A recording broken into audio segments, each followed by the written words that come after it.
고요한 마음으로 떠나는 지혜의 여정, 그 첫걸음을 함께 시작합니다. 오늘 우리가 나눌 이야기는 어쩌면 당신이 평생 알고 있던 불교라는 개념을 완전히 새롭게 바라보게 만들지도 모릅니다.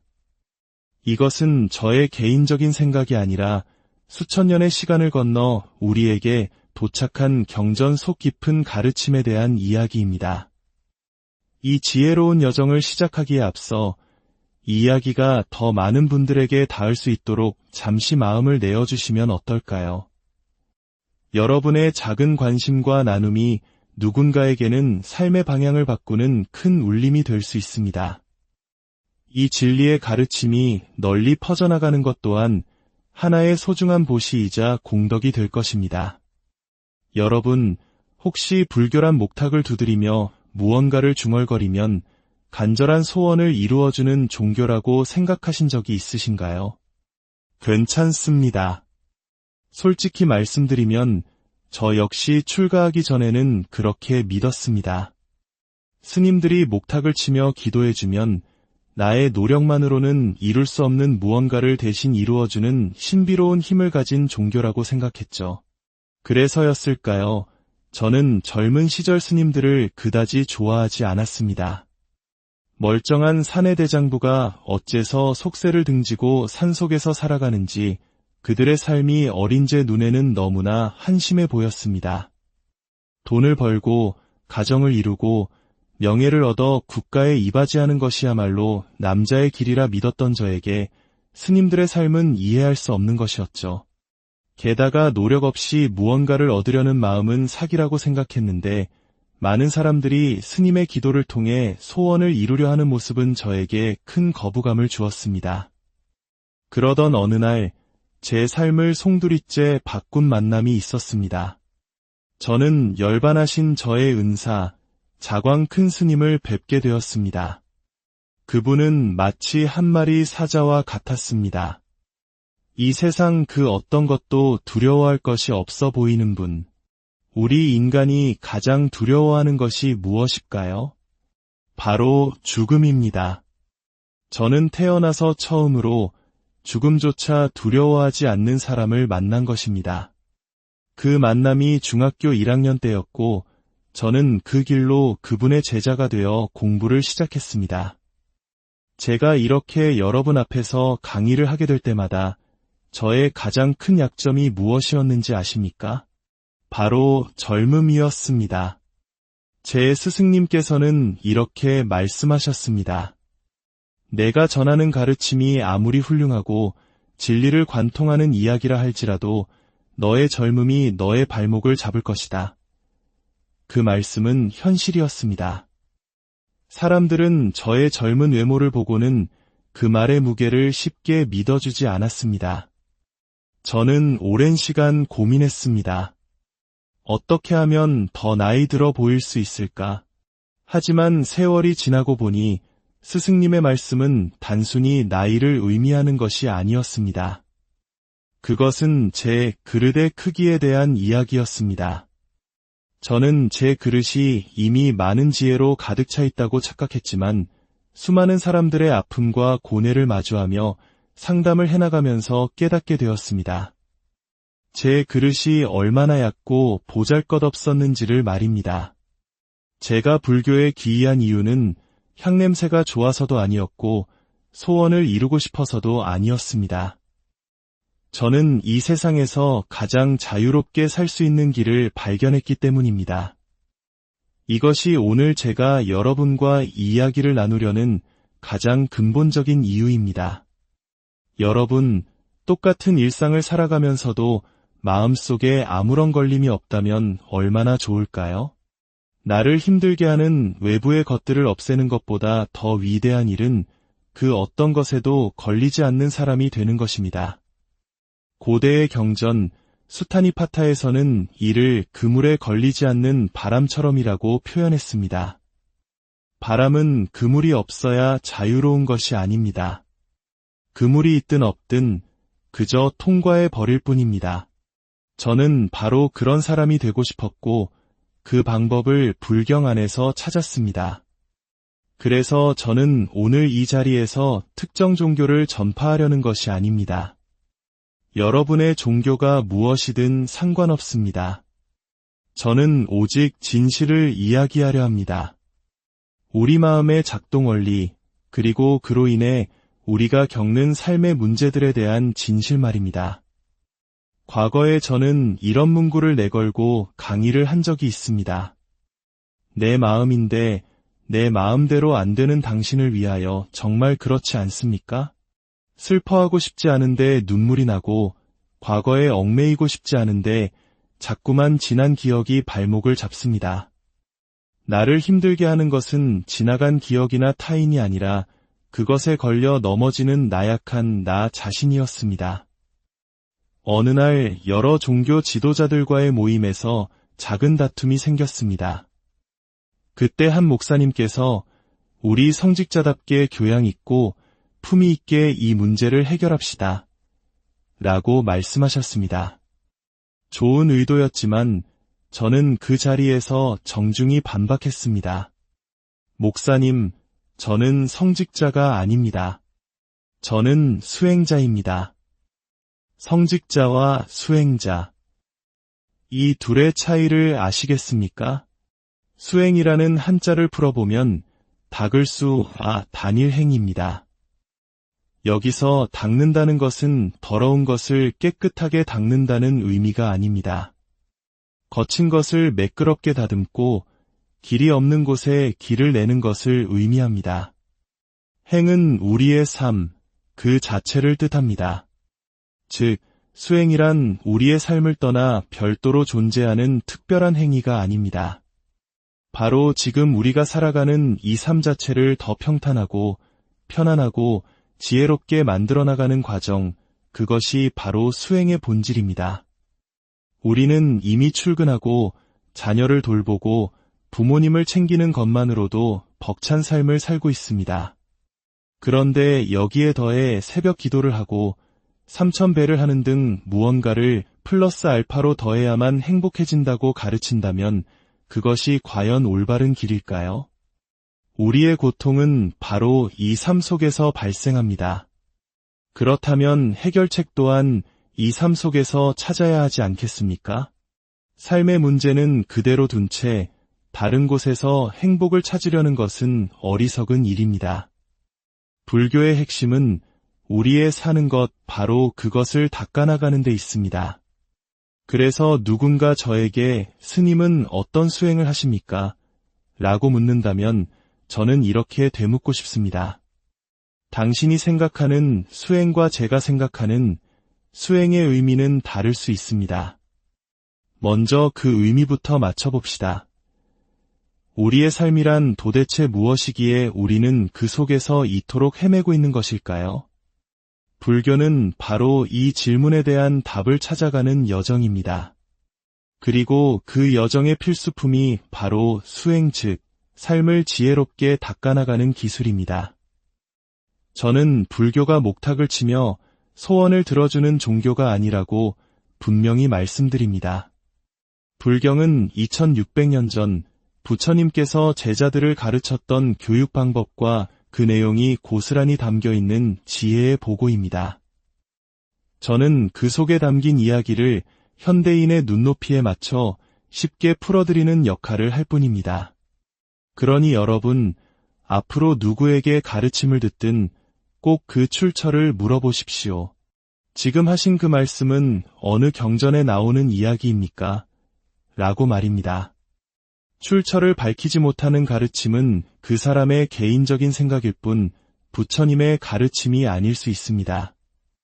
저는 살얼음판을 걷는 심정으로 제 개인적인 견해를 섞지 않고 오직 경전에 근거한 이야기만을 전하기 위해 노력할 것입니다. 어떤 분이 저에게 이렇게 말한 적이 있습니다. 스님들은 자식도 낳지 않고 경제활동도 하지 않으니 국가 경제에 아무런 도움이 되지 않는 무능력자들입니다. 저는 그 말에 깊이 공감했습니다. 그리고 스스로에게 물었습니다. 그래, 대한민국 국민으로서 너의 역할은 무엇이냐? 저는 오랫동안 그 답을 찾았습니다. 그리고 오늘 이 자리에서 여러분께 그 답을 드리고자 합니다. 저의 역할은 여러분의 지도가 되어 드리는 것입니다. 어떤 지도일까요? 바로 여러분 정신의 지도입니다. 일반적인 지도는 변하지 않는 사실을 담고 있습니다. 이곳에 고속도로가 있고 저곳에 요금소가 있다는 사실은 누가 보아도 같습니다. 저 또한 여러분 각자의 정신세계에 대한 변치 않는 사실을 그 구조와 원리를 있는 그대로 설명해 드릴 것입니다. 현대의 심리학은 우리 마음의 다양한 작용들, 예를 들어 분노나 피해의식 같은 현상에 이름을 붙이고 그것이 어떻게 표출되는지를 탐구합니다. 매우 훌륭한 학문입니다. 하지만 불교 심리학은 한 걸음 더 나아갑니다. 우리는 분노를 내려놓아라, 욕심을 버려라와 같은 표면적인 이야기를 하려는 것이 아닙니다. 우리는 분노란 도대체 어떤 원리와 구조로 생겨나는가, 그것의 재료와 특성은 무엇인가, 라는 근본적인 질문을 던집니다. 자동차를 타고 부산에도 가고 서울에도 갈 수 있습니다. 저는 여러분께 부산 가는 길을 알려드리는 것이 아닙니다. 저는 자동차 그 자체가 무엇인지, 어떤 부품으로 이루어져 있고 어떤 원리로 움직이는지를 이야기하려는 것입니다. 마음에서 짜증, 원망, 후회와 같은 잡음이 들릴 때 우리는 그 소리가 어디서 나는지 알지 못합니다. 왜냐하면 우리 마음의 구조를 모르기 때문입니다. 마치 의사가 인체를 해부하여 각 기관에 이름을 붙이고 그 기능을 알아내고 기관들 사이의 관계를 설명하는 것처럼 저와 여러분은 앞으로 우리 마음을 해부해 볼 것입니다. 우리 마음에 어떤 능력들이 있는지 이름을 붙이고 그 기능과 역할을 명확히 알아보고 그것들이 서로 어떤 관계를 맺고 있는지를 탐구할 것입니다. 예를 들어 기억이라는 능력을 봅시다. 우리는 과거의 기억을 꺼내와 기억의 안경을 쓰고 세상을 바라봅니다. 과거에 나에게 친절했던 사람은 좋은 사람으로, 나를 욕했던 사람은 나쁜 사람으로 분별합니다. 이것은 누구나 잘하는 일입니다. 하지만 나는 방금 고등학교 3학년 때 담임 선생님의 얼굴을 어떻게 떠올렸을까? 라고 물으면 아무도 답하지 못합니다. 내 마음인데 내가 모르는 것입니다.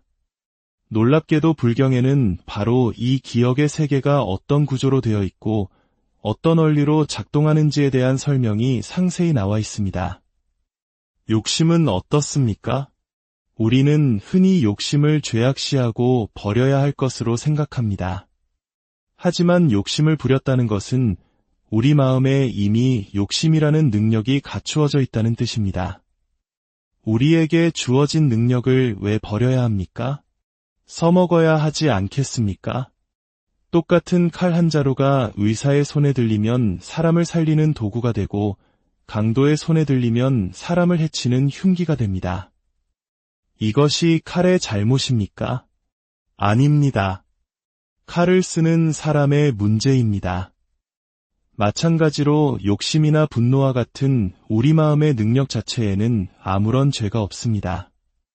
천수경에도 죄는 본래 자성이 없다고 나옵니다. 문제는 그 능력을 어떻게 사용하느냐에 달려 있습니다.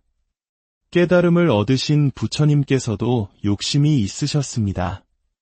늙고 병들고 죽는 고통에서 벗어나 그 어떤 것에도 얽매이지 않고 진정으로 행복하게 살고 싶다는 위대한 욕심이 있었기에 왕자의 자리를 버리고 출가하신 것입니다. 그분은 욕심이라는 강력한 에너지를 해탈과 자유를 향한 길에 사용하셨고 우리는 그 에너지를 마트 세일 상품을 향해 달려가는 데 사용하고 있을 뿐입니다. 우리 자신을 탓하고 채찍질할 필요가 없습니다.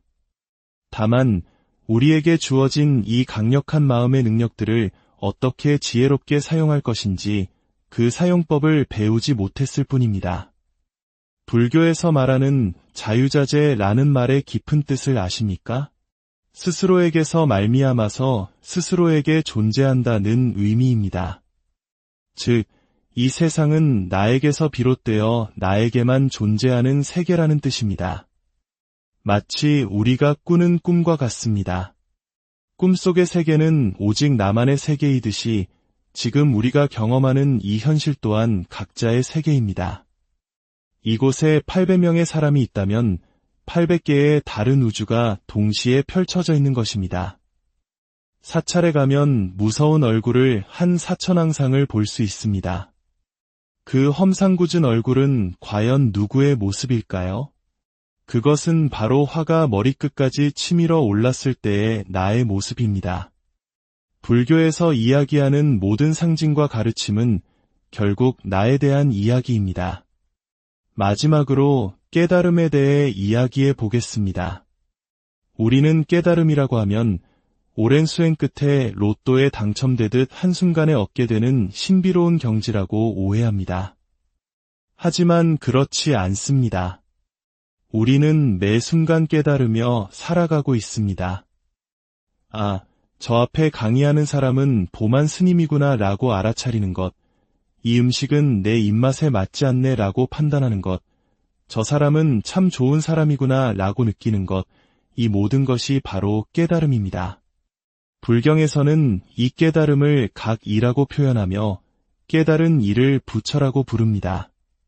그렇다면 매 순간 깨닫고 있는 우리는 무엇입니까? 그렇습니다.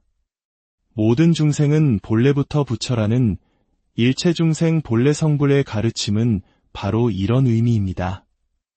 열심히 수행해서 미래의 부처가 되라는 이야기가 아니라 당신이 이미 깨달음의 능력을 갖춘 존재임을 자각하라는 것입니다. 오늘부터 저와 함께 떠날 여정은 여러분 각자가 가진 마음의 지도를 펼쳐보고 그 안에 숨겨진 놀라운 능력과 가능성을 발견하는 시간이 될 것입니다. 이 여행의 목적지는 먼 곳에 있지 않습니다. 바로 지금 여기에 있는 당신 자신의 마음입니다. 오늘 강의는 여기서 마치겠습니다. 고요한 마음으로 떠나는 지혜의 여정, 그 첫걸음을 함께 시작합니다. 오늘 우리가 나눌 이야기는 어쩌면 당신이 평생 알고 있던 불교라는 개념을 완전히 새롭게 바라보게 만들지도 모릅니다. 이것은 저의 개인적인 생각이 아니라 수천 년의 시간을 건너 우리에게 도착한 경전 속 깊은 가르침에 대한 이야기입니다. 이 지혜로운 여정을 시작하기에 앞서 이 이야기가 더 많은 분들에게 닿을 수 있도록 잠시 마음을 내어주시면 어떨까요? 여러분의 작은 관심과 나눔이 누군가에게는 삶의 방향을 바꾸는 큰 울림이 될 수 있습니다. 이 진리의 가르침이 널리 퍼져나가는 것 또한 하나의 소중한 보시이자 공덕이 될 것입니다. 여러분, 혹시 불교란 목탁을 두드리며 무언가를 중얼거리면 간절한 소원을 이루어주는 종교라고 생각하신 적이 있으신가요? 괜찮습니다. 솔직히 말씀드리면 저 역시 출가하기 전에는 그렇게 믿었습니다. 스님들이 목탁을 치며 기도해주면 나의 노력만으로는 이룰 수 없는 무언가를 대신 이루어주는 신비로운 힘을 가진 종교라고 생각했죠. 그래서였을까요? 저는 젊은 시절 스님들을 그다지 좋아하지 않았습니다. 멀쩡한 사내대장부가 어째서 속세를 등지고 산속에서 살아가는지 그들의 삶이 어린 제 눈에는 너무나 한심해 보였습니다. 돈을 벌고 가정을 이루고 명예를 얻어 국가에 이바지하는 것이야말로 남자의 길이라 믿었던 저에게 스님들의 삶은 이해할 수 없는 것이었죠. 게다가 노력 없이 무언가를 얻으려는 마음은 사기라고 생각했는데 많은 사람들이 스님의 기도를 통해 소원을 이루려 하는 모습은 저에게 큰 거부감을 주었습니다. 그러던 어느 날 제 삶을 송두리째 바꾼 만남이 있었습니다. 저는 열반하신 저의 은사, 자광 큰 스님을 뵙게 되었습니다. 그분은 마치 한 마리 사자와 같았습니다. 이 세상 그 어떤 것도 두려워할 것이 없어 보이는 분. 우리 인간이 가장 두려워하는 것이 무엇일까요? 바로 죽음입니다. 저는 태어나서 처음으로 죽음조차 두려워하지 않는 사람을 만난 것입니다. 그 만남이 중학교 1학년 때였고, 저는 그 길로 그분의 제자가 되어 공부를 시작했습니다. 제가 이렇게 여러분 앞에서 강의를 하게 될 때마다 저의 가장 큰 약점이 무엇이었는지 아십니까? 바로 젊음이었습니다. 제 스승님께서는 이렇게 말씀하셨습니다. 내가 전하는 가르침이 아무리 훌륭하고 진리를 관통하는 이야기라 할지라도 너의 젊음이 너의 발목을 잡을 것이다. 그 말씀은 현실이었습니다. 사람들은 저의 젊은 외모를 보고는 그 말의 무게를 쉽게 믿어주지 않았습니다. 저는 오랜 시간 고민했습니다. 어떻게 하면 더 나이 들어 보일 수 있을까? 하지만 세월이 지나고 보니 스승님의 말씀은 단순히 나이를 의미하는 것이 아니었습니다. 그것은 제 그릇의 크기에 대한 이야기였습니다. 저는 제 그릇이 이미 많은 지혜로 가득 차 있다고 착각했지만 수많은 사람들의 아픔과 고뇌를 마주하며 상담을 해나가면서 깨닫게 되었습니다. 제 그릇이 얼마나 얕고 보잘것없었는지를 말입니다. 제가 불교에 귀의한 이유는 향냄새가 좋아서도 아니었고 소원을 이루고 싶어서도 아니었습니다. 저는 이 세상에서 가장 자유롭게 살 수 있는 길을 발견했기 때문입니다. 이것이 오늘 제가 여러분과 이야기를 나누려는 가장 근본적인 이유입니다. 여러분, 똑같은 일상을 살아가면서도 마음속에 아무런 걸림이 없다면 얼마나 좋을까요? 나를 힘들게 하는 외부의 것들을 없애는 것보다 더 위대한 일은 그 어떤 것에도 걸리지 않는 사람이 되는 것입니다. 고대의 경전 수타니파타에서는 이를 그물에 걸리지 않는 바람처럼이라고 표현했습니다. 바람은 그물이 없어야 자유로운 것이 아닙니다. 그물이 있든 없든 그저 통과해 버릴 뿐입니다. 저는 바로 그런 사람이 되고 싶었고 그 방법을 불경 안에서 찾았습니다. 그래서 저는 오늘 이 자리에서 특정 종교를 전파하려는 것이 아닙니다. 여러분의 종교가 무엇이든 상관없습니다. 저는 오직 진실을 이야기하려 합니다.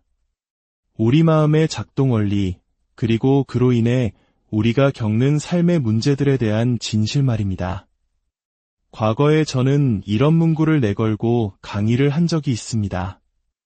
내 마음인데 내 마음대로 안 되는 당신을 위하여 정말 그렇지 않습니까? 슬퍼하고 싶지 않은데 눈물이 나고 과거에 얽매이고 싶지 않은데 자꾸만 지난 기억이 발목을 잡습니다. 나를 힘들게 하는 것은 지나간 기억이나 타인이 아니라 그것에 걸려 넘어지는 나약한 나 자신이었습니다. 어느 날 여러 종교 지도자들과의 모임에서 작은 다툼이 생겼습니다. 그때 한 목사님께서 우리 성직자답게 교양 있고 품위 있게 이 문제를 해결합시다. 라고 말씀하셨습니다. 좋은 의도였지만 저는 그 자리에서 정중히 반박했습니다. 목사님, 저는 성직자가 아닙니다. 저는 수행자입니다. 성직자와 수행자. 이 둘의 차이를 아시겠습니까? 수행이라는 한자를 풀어보면 닦을 수, 단일행입니다. 여기서 닦는다는 것은 더러운 것을 깨끗하게 닦는다는 의미가 아닙니다. 거친 것을 매끄럽게 다듬고 길이 없는 곳에 길을 내는 것을 의미합니다. 행은 우리의 삶, 그 자체를 뜻합니다. 즉, 수행이란 우리의 삶을 떠나 별도로 존재하는 특별한 행위가 아닙니다. 바로 지금 우리가 살아가는 이 삶 자체를 더 평탄하고 편안하고 지혜롭게 만들어 나가는 과정, 그것이 바로 수행의 본질입니다. 우리는 이미 출근하고 자녀를 돌보고 부모님을 챙기는 것만으로도 벅찬 삶을 살고 있습니다. 그런데 여기에 더해 새벽 기도를 하고 3000배를 하는 등 무언가를 플러스 알파로 더해야만 행복해진다고 가르친다면 그것이 과연 올바른 길일까요? 우리의 고통은 바로 이 삶 속에서 발생합니다. 그렇다면 해결책 또한 이 삶 속에서 찾아야 하지 않겠습니까? 삶의 문제는 그대로 둔 채 다른 곳에서 행복을 찾으려는 것은 어리석은 일입니다. 불교의 핵심은 우리의 사는 것, 바로 그것을 닦아나가는 데 있습니다. 그래서 누군가 저에게 스님은 어떤 수행을 하십니까? 라고 묻는다면 저는 이렇게 되묻고 싶습니다. 당신이 생각하는 수행과 제가 생각하는 수행의 의미는 다를 수 있습니다. 먼저 그 의미부터 맞춰봅시다. 우리의 삶이란 도대체 무엇이기에 우리는 그 속에서 이토록 헤매고 있는 것일까요? 불교는 바로 이 질문에 대한 답을 찾아가는 여정입니다. 그리고 그 여정의 필수품이 바로 수행, 즉 삶을 지혜롭게 닦아나가는 기술입니다. 저는 불교가 목탁을 치며 소원을 들어주는 종교가 아니라고 분명히 말씀드립니다. 불경은 2600년 전 부처님께서 제자들을 가르쳤던 교육 방법과 그 내용이 고스란히 담겨 있는 지혜의 보고입니다. 저는 그 속에 담긴 이야기를 현대인의 눈높이에 맞춰 쉽게 풀어드리는 역할을 할 뿐입니다. 그러니 여러분, 앞으로 누구에게 가르침을 듣든 꼭 그 출처를 물어보십시오. 지금 하신 그 말씀은 어느 경전에 나오는 이야기입니까? 라고 말입니다. 출처를 밝히지 못하는 가르침은 그 사람의 개인적인 생각일 뿐 부처님의 가르침이 아닐 수 있습니다. 저는 살얼음판을 걷는 심정으로 제 개인적인 견해를 섞지 않고 오직 경전에 근거한 이야기만을 전하기 위해 노력할 것입니다. 어떤 분이 저에게 이렇게 말한 적이 있습니다. 스님들은 자식도 낳지 않고 경제활동도 하지 않으니 국가 경제에 아무런 도움이 되지 않는 무능력자들입니다. 저는 그 말에 깊이 공감했습니다. 그리고 스스로에게 물었습니다. 그래, 대한민국 국민으로서 너의 역할은 무엇이냐? 저는 오랫동안 그 답을 찾았습니다. 그리고 오늘 이 자리에서 여러분께 그 답을 드리고자 합니다. 저의 역할은 여러분의 지도가 되어 드리는 것입니다. 어떤 지도일까요? 바로 여러분 정신의 지도입니다. 일반적인 지도는 변하지 않는 사실을 담고 있습니다. 이곳에 고속도로가 있고 저곳에 요금소가 있다는 사실은 누가 보아도 같습니다. 저 또한 여러분 각자의 정신세계에 대한 변치 않는 사실을 그 구조와 원리를 있는 그대로 설명해 드릴 것입니다. 현대의 심리학은 우리 마음의 다양한 작용들, 예를 들어 분노나 피해의식 같은 현상에 이름을 붙이고 그것이 어떻게 표출되는지를 탐구합니다. 매우 훌륭한 학문입니다. 하지만 불교 심리학은 한 걸음 더 나아갑니다. 우리는 분노를 내려놓아라, 욕심을 버려라와 같은 표면적인 이야기를 하려는 것이 아닙니다. 우리는 분노란 도대체 어떤 원리와 구조로 생겨나는가, 그것의 재료와 특성은 무엇인가, 라는 근본적인 질문을 던집니다. 자동차를 타고 부산에도 가고 서울에도 갈 수 있습니다. 저는 여러분께 부산 가는 길을 알려드리는 것이 아닙니다. 저는 자동차 그 자체가 무엇인지, 어떤 부품으로 이루어져 있고 어떤 원리로 움직이는지를 이야기하려는 것입니다. 마음에서 짜증, 원망, 후회와 같은 잡음이 들릴 때 우리는 그 소리가 어디서 나는지 알지 못합니다. 왜냐하면 우리 마음의 구조를 모르기 때문입니다. 마치 의사가 인체를 해부하여 각 기관에 이름을 붙이고 그 기능을 알아내고 기관들 사이의 관계를 설명하는 것처럼 저와 여러분은 앞으로 우리 마음을 해부해 볼 것입니다. 우리 마음에 어떤 능력들이 있는지 이름을 붙이고 그 기능과 역할을 명확히 알아보고 그것들이 서로 어떤 관계를 맺고 있는지를 탐구할 것입니다. 예를 들어 기억이라는 능력을 봅시다. 우리는 과거의 기억을 꺼내와 기억의 안경을 쓰고 세상을 바라봅니다. 과거에 나에게 친절했던 사람은 좋은 사람으로, 나를 욕했던 사람은 나쁜 사람으로 분별합니다. 이것은 누구나 잘하는 일입니다. 하지만 나는 방금 고등학교 3학년 때 담임 선생님의 얼굴을 어떻게 떠올렸을까? 라고 물으면 아무도 답하지 못합니다. 내 마음인데 내가 모르는 것입니다. 놀랍게도 불경에는 바로 이 기억의 세계가 어떤 구조로 되어 있고 어떤 원리로 작동하는지에 대한 설명이 상세히 나와 있습니다. 욕심은 어떻습니까? 우리는 흔히 욕심을 죄악시하고 버려야 할 것으로 생각합니다. 하지만 욕심을 부렸다는 것은 우리 마음에 이미 욕심이라는 능력이 갖추어져 있다는 뜻입니다. 우리에게 주어진 능력을 왜 버려야 합니까? 써먹어야 하지 않겠습니까? 똑같은 칼 한 자루가 의사의 손에 들리면 사람을 살리는 도구가 되고 강도의 손에 들리면 사람을 해치는 흉기가 됩니다. 이것이 칼의 잘못입니까? 아닙니다. 칼을 쓰는 사람의 문제입니다. 마찬가지로 욕심이나 분노와 같은 우리 마음의 능력 자체에는 아무런 죄가 없습니다. 천수경에도 죄는 본래 자성이 없다고 나옵니다. 문제는 그 능력을 어떻게 사용하느냐에 달려 있습니다. 깨달음을 얻으신 부처님께서도 욕심이 있으셨습니다.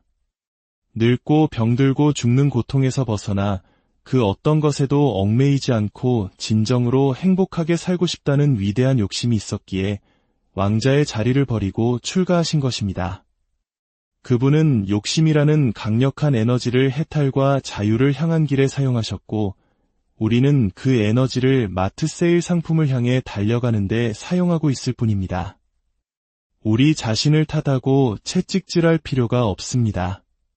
다만 우리에게 주어진 이 강력한 마음의 능력들을 어떻게 지혜롭게 사용할 것인지 그 사용법을 배우지 못했을 뿐입니다.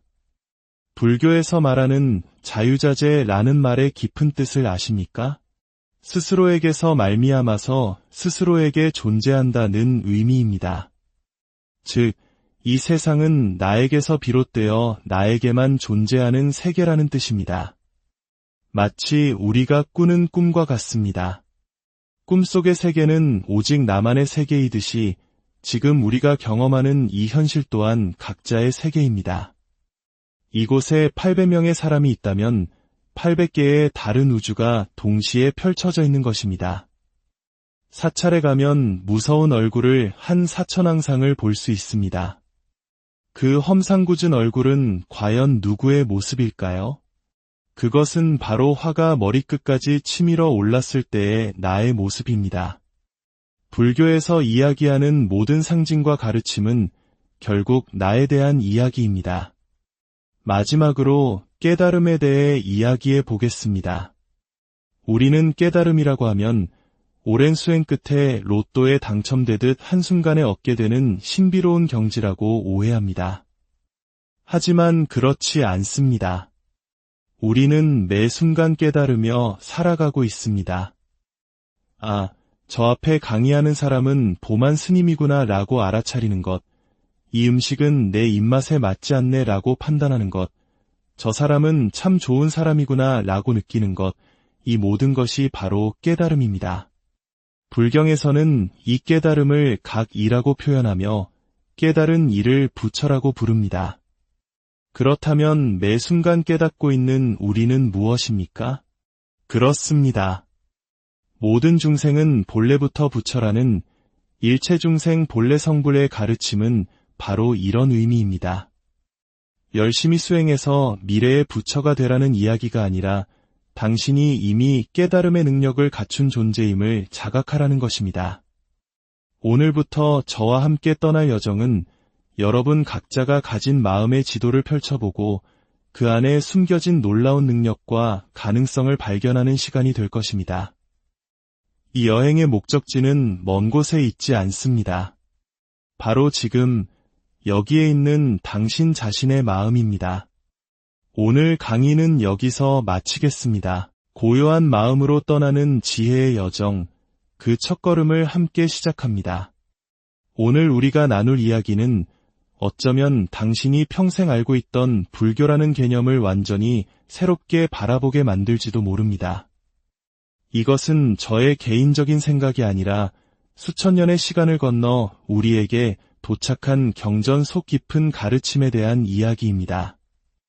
이 지혜로운 여정을 시작하기에 앞서 이 이야기가 더 많은 분들에게 닿을 수 있도록 잠시 마음을 내어주시면 어떨까요? 여러분의 작은 관심과 나눔이 누군가에게는 삶의 방향을 바꾸는 큰 울림이 될 수 있습니다. 이 진리의 가르침이 널리 퍼져나가는 것 또한 하나의 소중한 보시이자 공덕이 될 것입니다.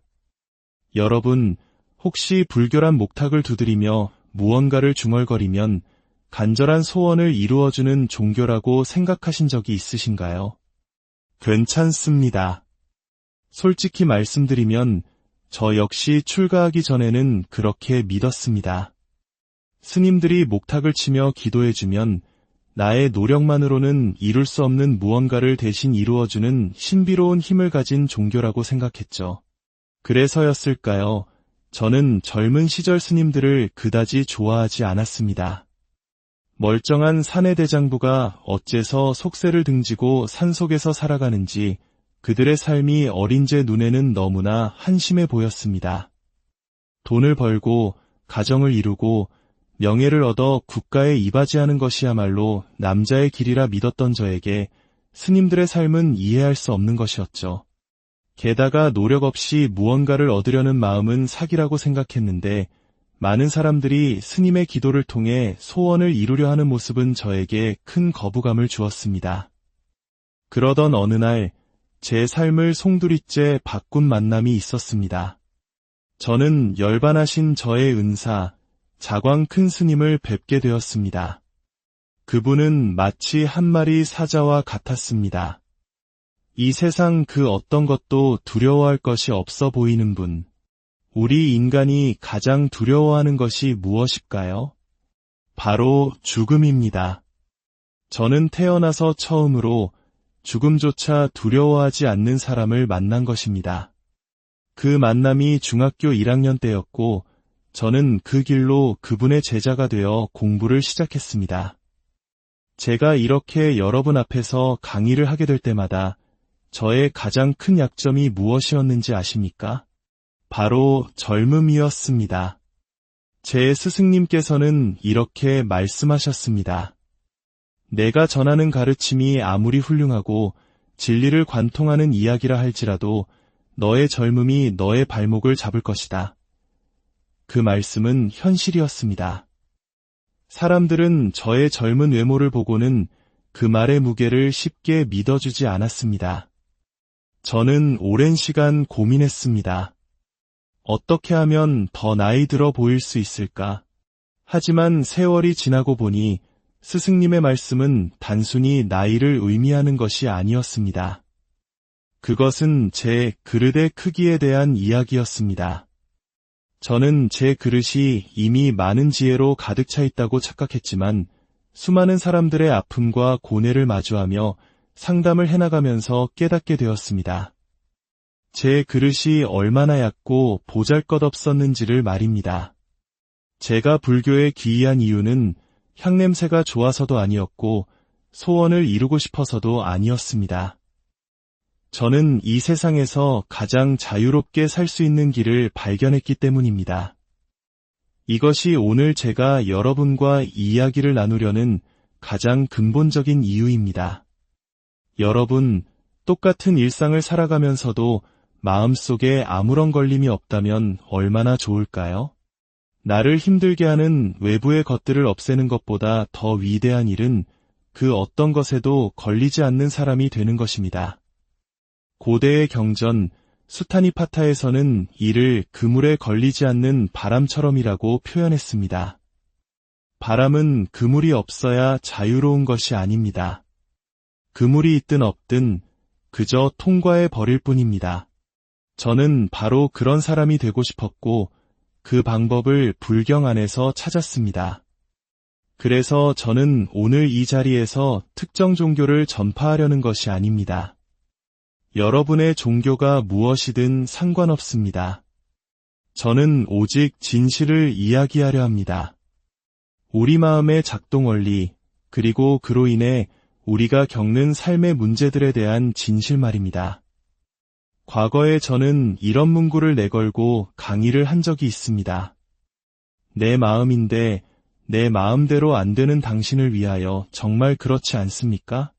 슬퍼하고 싶지 않은데 눈물이 나고 과거에 얽매이고 싶지 않은데 자꾸만 지난 기억이 발목을 잡습니다. 나를 힘들게 하는 것은 지나간 기억이나 타인이 아니라 그것에 걸려 넘어지는 나약한 나 자신이었습니다. 어느 날 여러 종교 지도자들과의 모임에서 작은 다툼이 생겼습니다. 그때 한 목사님께서 우리 성직자답게 교양 있고 품위 있게 이 문제를 해결합시다.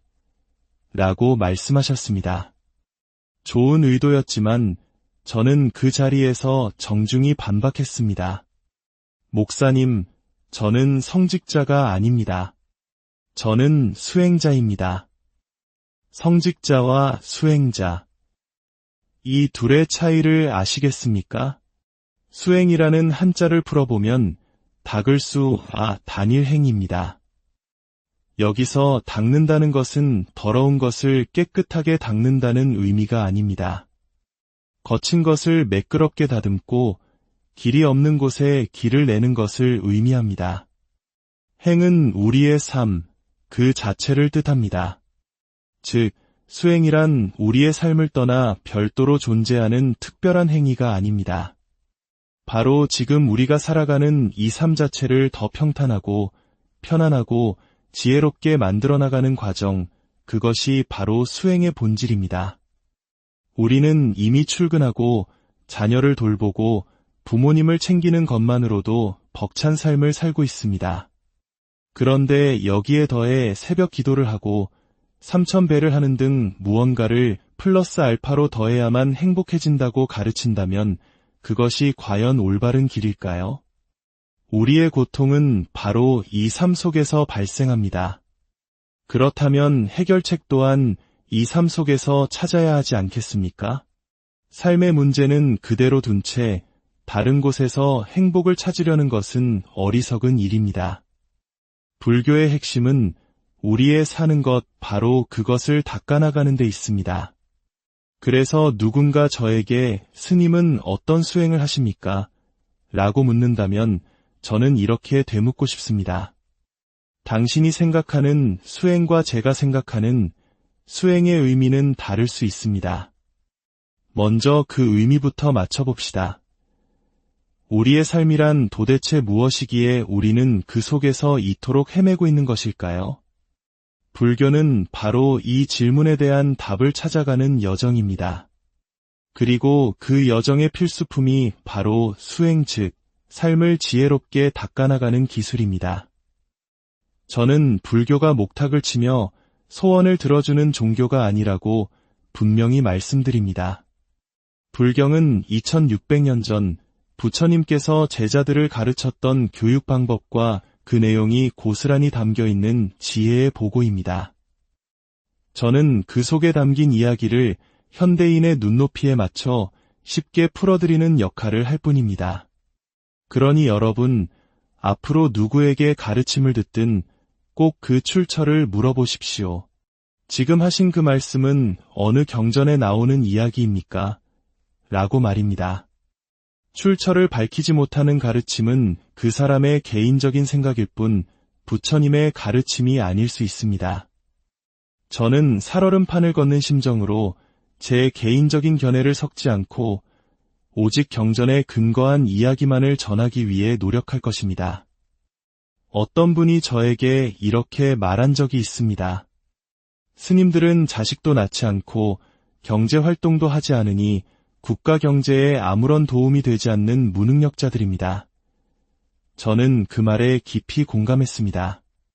그리고 스스로에게 물었습니다. 그래, 대한민국 국민으로서 너의 역할은 무엇이냐? 저는 오랫동안 그 답을 찾았습니다. 그리고 오늘 이 자리에서 여러분께 그 답을 드리고자 합니다. 저의 역할은 여러분의 지도가 되어 드리는 것입니다. 어떤 지도일까요? 바로 여러분 정신의 지도입니다. 일반적인 지도는 변하지 않는 사실을 담고 있습니다. 이곳에 고속도로가 있고 저곳에 요금소가 있다는 사실은 누가 보아도 같습니다. 저 또한 여러분 각자의 정신세계에 대한 변치 않는 사실을 그 구조와 원리를 있는 그대로 설명해 드릴 것입니다. 현대의 심리학은 우리 마음의 다양한 작용들, 예를 들어 분노나 피해의식 같은 현상에 이름을 붙이고 그것이 어떻게 표출되는지를 탐구합니다. 매우 훌륭한 학문입니다. 하지만 불교 심리학은 한 걸음 더 나아갑니다. 우리는 분노를 내려놓아라, 욕심을 버려라와 같은 표면적인 이야기를 하려는 것이 아닙니다. 우리는 분노란 도대체 어떤 원리와 구조로 생겨나는가, 그것의 재료와 특성은 무엇인가, 라는 근본적인 질문을 던집니다. 자동차를 타고 부산에도 가고 서울에도 갈 수 있습니다. 저는 여러분께 부산 가는 길을 알려드리는 것이 아닙니다. 저는 자동차 그 자체가 무엇인지, 어떤 부품으로 이루어져 있고 어떤 원리로 움직이는지를 이야기하려는 것입니다. 마음에서 짜증, 원망, 후회와 같은 잡음이 들릴 때 우리는 그 소리가 어디서 나는지 알지 못합니다. 왜냐하면 우리 마음의 구조를 모르기 때문입니다. 마치 의사가 인체를 해부하여 각 기관에 이름을 붙이고 그 기능을 알아내고 기관들 사이의 관계를 설명하는 것처럼 저와 여러분은 앞으로 우리 마음을 해부해 볼 것입니다. 우리 마음에 어떤 능력들이 있는지 이름을 붙이고 그 기능과 역할을 명확히 알아보고 그것들이 서로 어떤 관계를 맺고 있는지를 탐구할 것입니다. 예를 들어 기억이라는 능력을 봅시다. 우리는 과거의 기억을 꺼내와 기억의 안경을 쓰고 세상을 바라봅니다. 과거에 나에게 친절했던 사람은 좋은 사람으로, 나를 욕했던 사람은 나쁜 사람으로 분별합니다. 이것은 누구나 잘하는 일입니다. 하지만 나는 방금 고등학교 3학년 때 담임 선생님의 얼굴을 어떻게 떠올렸을까? 라고 물으면 아무도 답하지 못합니다. 내 마음인데 내가 모르는 것입니다. 놀랍게도 불경에는 바로 이 기억의 세계가 어떤 구조로 되어 있고 어떤 원리로 작동하는지에 대한 설명이 상세히 나와 있습니다. 욕심은 어떻습니까? 우리는 흔히 욕심을 죄악시하고 버려야 할 것으로 생각합니다.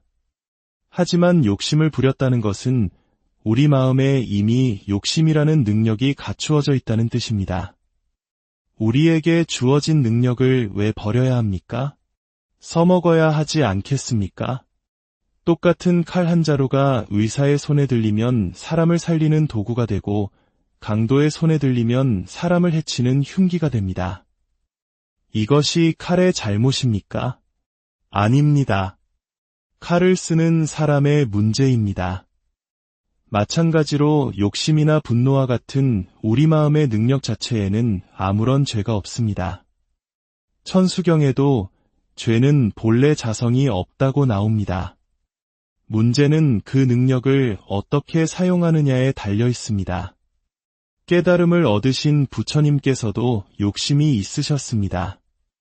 늙고 병들고 죽는 고통에서 벗어나 그 어떤 것에도 얽매이지 않고 진정으로 행복하게 살고 싶다는 위대한 욕심이 있었기에 왕자의 자리를 버리고 출가하신 것입니다. 그분은 욕심이라는 강력한 에너지를 해탈과 자유를 향한 길에 사용하셨고 우리는 그 에너지를 마트 세일 상품을 향해 달려가는 데 사용하고 있을 뿐입니다. 우리 자신을 탓하고 채찍질할 필요가 없습니다. 다만 우리에게 주어진 이 강력한 마음의 능력들을 어떻게 지혜롭게 사용할 것인지 그 사용법을 배우지 못했을 뿐입니다. 불교에서 말하는 자유자재라는 말의 깊은 뜻을 아십니까? 스스로에게서 말미암아서 스스로에게 존재한다는 의미입니다. 즉, 이 세상은 나에게서 비롯되어 나에게만 존재하는 세계라는 뜻입니다. 마치 우리가 꾸는 꿈과 같습니다. 꿈속의 세계는 오직 나만의 세계이듯이 지금 우리가 경험하는 이 현실 또한 각자의 세계입니다. 이곳에 800명의 사람이 있다면 800개의 다른 우주가 동시에 펼쳐져 있는 것입니다. 사찰에 가면 무서운 얼굴을 한 사천왕상을 볼 수 있습니다. 그 험상궂은 얼굴은 과연 누구의 모습일까요? 그것은 바로 화가 머리끝까지 치밀어 올랐을 때의 나의 모습입니다. 불교에서 이야기하는 모든 상징과 가르침은 결국 나에 대한 이야기입니다. 마지막으로 깨달음에 대해 이야기해 보겠습니다. 우리는 깨달음이라고 하면 오랜 수행 끝에 로또에 당첨되듯 한순간에 얻게 되는 신비로운 경지라고 오해합니다. 하지만 그렇지 않습니다. 우리는 매 순간 깨달으며 살아가고 있습니다. 아, 저 앞에 강의하는 사람은 보만 스님이구나 라고 알아차리는 것, 이 음식은 내 입맛에 맞지 않네 라고 판단하는 것, 저 사람은 참 좋은 사람이구나 라고 느끼는 것, 이 모든 것이 바로 깨달음입니다. 불경에서는 이 깨달음을 각이라고 표현하며 깨달은 이를 부처라고 부릅니다. 그렇다면 매 순간 깨닫고 있는 우리는 무엇입니까? 그렇습니다. 모든 중생은 본래부터 부처라는 일체중생 본래 성불의 가르침은 바로 이런 의미입니다. 열심히 수행해서 미래의 부처가 되라는 이야기가 아니라 당신이 이미 깨달음의 능력을 갖춘 존재임을 자각하라는 것입니다. 오늘부터 저와 함께 떠날 여정은 여러분 각자가 가진 마음의 지도를 펼쳐보고 그 안에 숨겨진 놀라운 능력과 가능성을 발견하는 시간이 될 것입니다. 이 여행의 목적지는 먼 곳에 있지 않습니다. 바로 지금 여기에 있는 당신 자신의 마음입니다. 오늘 강의는 여기서 마치겠습니다. 고요한 마음으로 떠나는 지혜의 여정, 그 첫걸음을 함께 시작합니다. 오늘 우리가 나눌 이야기는 어쩌면 당신이 평생 알고 있던 불교라는 개념을 완전히 새롭게 바라보게 만들지도 모릅니다. 이것은 저의 개인적인 생각이 아니라 수천 년의 시간을 건너 우리에게 도착한 경전 속 깊은 가르침에 대한 이야기입니다. 이 지혜로운 여정을 시작하기에 앞서 이 이야기가 더 많은 분들에게 닿을 수 있도록 잠시 마음을 내어주시면 어떨까요? 여러분의 작은 관심과 나눔이 누군가에게는 삶의 방향을 바꾸는 큰 울림이 될 수 있습니다. 이 진리의 가르침이 널리 퍼져나가는 것 또한 하나의 소중한 보시이자 공덕이 될 것입니다. 여러분, 혹시 불교란 목탁을 두드리며 무언가를 중얼거리면 간절한 소원을 이루어주는 종교라고 생각하신 적이 있으신가요? 괜찮습니다. 솔직히 말씀드리면 저 역시 출가하기 전에는 그렇게 믿었습니다. 스님들이 목탁을 치며 기도해주면 나의 노력만으로는 이룰 수 없는 무언가를 대신 이루어주는 신비로운 힘을 가진 종교라고 생각했죠. 그래서였을까요?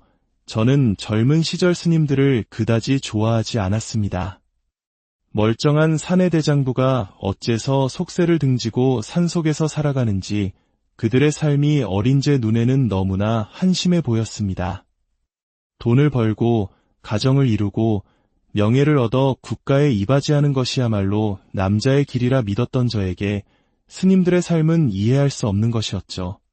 게다가 노력 없이 무언가를 얻으려는 마음은 사기라고 생각했는데 많은 사람들이 스님의 기도를 통해 소원을 이루려 하는 모습은 저에게 큰 거부감을 주었습니다. 그러던 어느 날 제 삶을 송두리째 바꾼 만남이 있었습니다. 저는 열반하신 저의 은사, 자광 큰 스님을 뵙게 되었습니다. 그분은 마치 한 마리 사자와 같았습니다. 이 세상 그 어떤 것도 두려워할 것이 없어 보이는 분. 우리 인간이 가장 두려워하는 것이 무엇일까요? 바로 죽음입니다.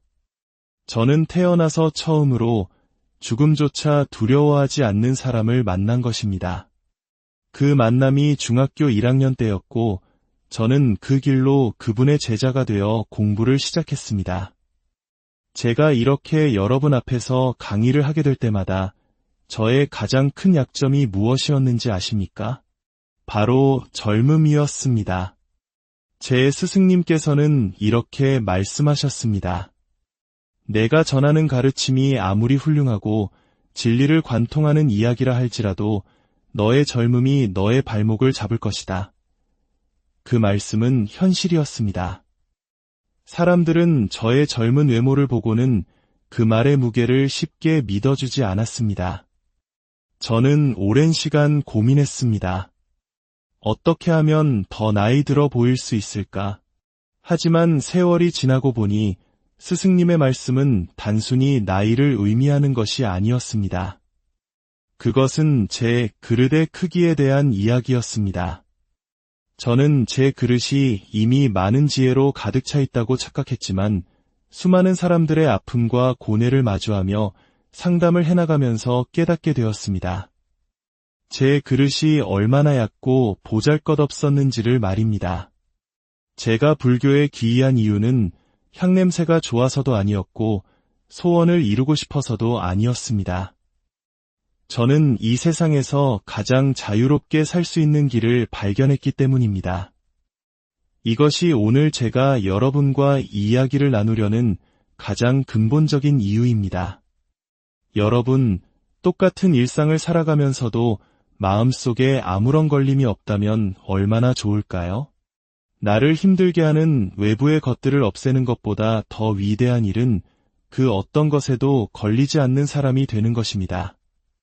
고대의 경전 수타니파타에서는 이를 그물에 걸리지 않는 바람처럼이라고 표현했습니다. 바람은 그물이 없어야 자유로운 것이 아닙니다.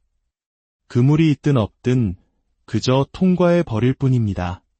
저는 바로 그런 사람이 되고 싶었고 그 방법을 불경 안에서 찾았습니다. 그래서 저는 오늘 이 자리에서 특정 종교를 전파하려는 것이 아닙니다. 여러분의 종교가 무엇이든 상관없습니다. 저는 오직 진실을 이야기하려 합니다. 우리 마음의 작동 원리, 그리고 그로 인해 우리가 겪는 삶의 문제들에 대한 진실 말입니다. 과거에 저는 이런 문구를 내걸고 강의를 한 적이 있습니다. 내 마음인데 내 마음대로 안 되는 당신을 위하여 정말 그렇지 않습니까?